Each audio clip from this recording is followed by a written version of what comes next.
Hi friends, ఇది మీరు విన్నారా?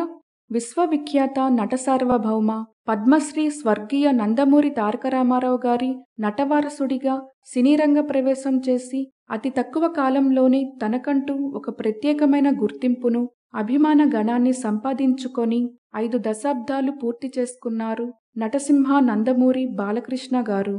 1974 నుండి 1985 వరకు ఆయన నటించిన సినిమాలు. 1974లో బాలకృష్ణ గారి మొదటి సినిమా తాతమ్మ కళ. ఇక అదే సంవత్సరంలో రామ్ రహీం. 1975లో అన్నదమ్ముల అనుబంధం, వేములవాడ భీమకవి. 1977లో దానవీర శూరకర్ణ. ఇక 1979లో వచ్చిన అక్బర్ సలీం అనార్కలి, శ్రీ మధ్విరాట పర్వం, శ్రీ తిరుపతి వెంకటేశ్వర కళ్యాణం అనే సినిమాలు వచ్చాయి. ఇక 1980వ సంవత్సరంలో రౌడీ రాముడు కొంటె కృష్ణుడు. 1982లో అనురాగ దేవత.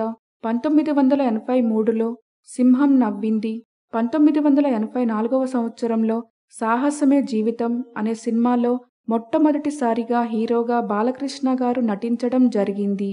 ఆ తర్వాత అదే సంవత్సరంలో డిస్కో కింగ్, జనని జన్మభూమి, మంగమ్మ గారి మనవడు, పల్నాటి పులి, శ్రీ మధ్విరాట్ పోతులూరి వీరబ్రహ్మేంద్ర స్వామి చరిత్ర, కథానాయకుడు సినిమాల్లో నటించారు ఆయన. 1985వ సంవత్సరంలో ఆత్మబలం, బాబాయి అబ్బాయి, భార్యాభర్తల బంధం, భలే తమ్ముడు, కత్తుల కొండయ్య, పట్టాభిషేకం అనే సినిమాల్లో నటించారు బాలకృష్ణ గారు. ఫ్రెండ్స్, 1974 నుండి 1985 వరకు ఇంకా ఏమైనా సినిమాలు ఉంటే కామెంట్స్లో తెలియజేయగలరు.